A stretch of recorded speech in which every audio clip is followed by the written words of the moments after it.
Bakit nga ba ayaw mag-release ng ibang agency dito kay Pupu Live Application? Iyan ang tatalakayin natin for today's video.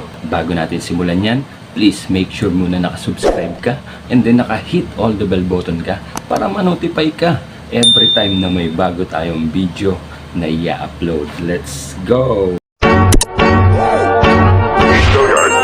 I got so much fucking design on right now. Bring it down, bring it down, bring it down, bring it down. Hello mga kapatid! Welcome back to my YouTube channel. Another day, another earnings na naman tayo dito kay Pupu Live Application. For today's video ay tatalakayin natin ba mga posibleng dahilan bakit ayaw mag-release ng ibang mga agency dito kay Pupu Live Application. Ano nga ba? Siguro guys, ayan, base lang naman din sa aming experience bilang isang agent dito kay Pupu Live Application na humahawak ng mga agency. Minsan kasi yung mga host o yung mga member minsan pasaway. Yan. Minsan, alam niyo yung sasali sila sa isang agency nang hindi pa nila alam kung ano yung mga patakaran ng isang agency. Basta lang nakita nila yung mga kaibigan nila nandun sa agency na yun, sasabihin maganda doon, sumali na rin agad sila. Tapos in the end, magkikwit din naman pala. Nakakapanghinayang din sa side ng isang agent o nagmamay-ari ng isang agency na tinuruan na kayo, pagkayari kayong turuan, bigyan kayo ng mga guidelines, paano kayo i-monitor ng mga pagtatasking nyo, 'di ba? Ginaguide kayo, binibigyan kayo ng mga ayuda, ng mga bonuses o sa mga pagtitrade. Tapos yung mga birthday ayuda pa, tsaka yung mga yearly ayuda na yan. Tapos in the end, iiwan din naman pala kayo, di ba? Kaya sa mga baguhan, especially sa mga newbie na kaka-download lang ng mga nitong Pupu Live Application, intindihin nyo muna po yung application, pag-aralan nyo muna po kung karapat-dapat po ba kayong pumasok sa isang agency or hindi na kayo mag-agency or independent na lang kayo. Kasi pag may agency kayo guys, may responsibilidad kayo na gawin yung tasking. Kasi hawak kayo ng isang agent.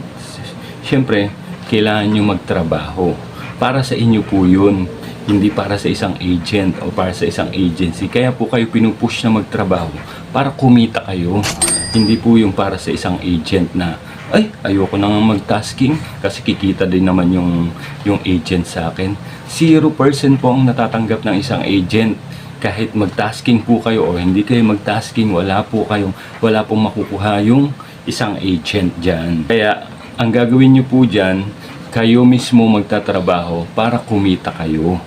Kaya po pinupush kayo ng isang agent or isang may-ari ng isang agency. Ganun po yun. Minsan kasi yung iba dito, porkit matatagal na, malalaki na yung ulo.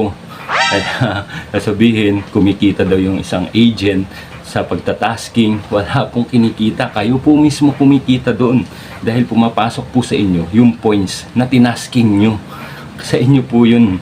Kayo po yun nagdadrive or nagtatrabaho ng inyong mga account kung kayo ay makakapag-cash out or kung kailan kayo makakapag-withdraw.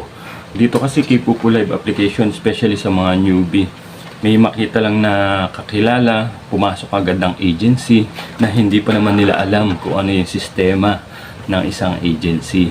Minsan kasi may mga agency rin naman na may pagkukulang din naman. Minsan papapasukin lang kayo pero hindi naman kayo tuturuan or i-guide. Basta nakapasok lang kayo, naka-enter lang kayo, na-enter nyo lang yung ID number, tapos nakapasok na kayo.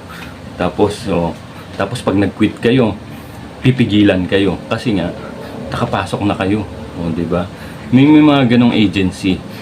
May ibang agency naman kasi na no release policy.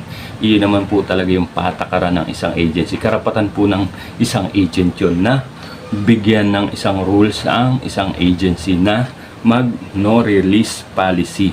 Kaya kahit anong gawin nyo, mag-quit kayo na mag-quit, hindi po kayo bibitawan yan. Kasi umpisa pa lang, sinabihan na kayo na no release policy. Tapos yung iba pasaway, nagsasalita pa ng mga bad words, nagko-comment pa, nagki-quit sila, tapos nagsasalita pa ng mga bad words hanggang sa gipitin sila ng gipitin ng isang agency or isang agent. Kasi nga ganun ang ginagawa nila kung nakikiusap ba kayo ng maayos, di ba? Kaya sa mga baguhan, suriin niyo po muna yung inyong papasukan na agency. Huwag po basta-basta kayong mag-e-enter ng ID number kung hindi nyo pa naman na monitor or na-obserbahan ang isang agency.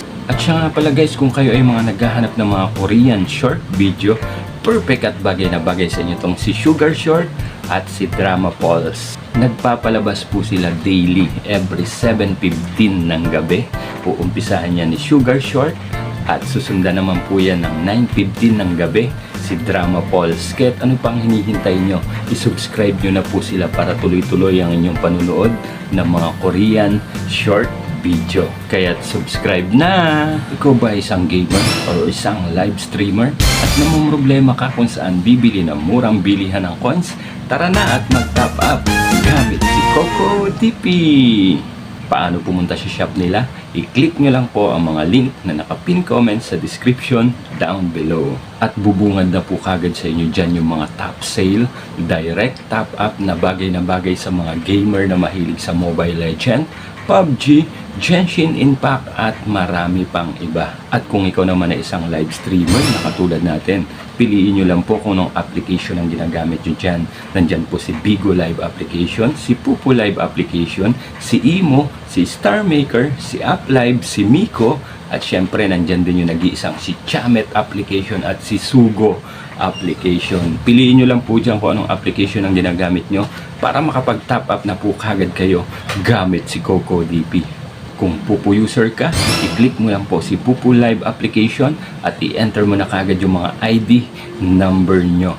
Pumili na po kagad kayo dyan ng mga select package na gusto nyong i-avail or gusto nyong i-top up. After nyo po makapili na select package, select payment method naman po kayo kung GCash ba yan, Kucoin, Paymaya or bank transfer at marami pang iba. I-enter mo na po kagad yung mga email address nyo at huwag nyo pong kalimutan i-click yung buy now at ma-direct na po kagad kayo sa mga GCash account nyo or GCash wallet nyo para makapagbayad na kung magkano bang coins ang gusto nyong bilhin or gusto nyong i-top up gamit si Coco DP.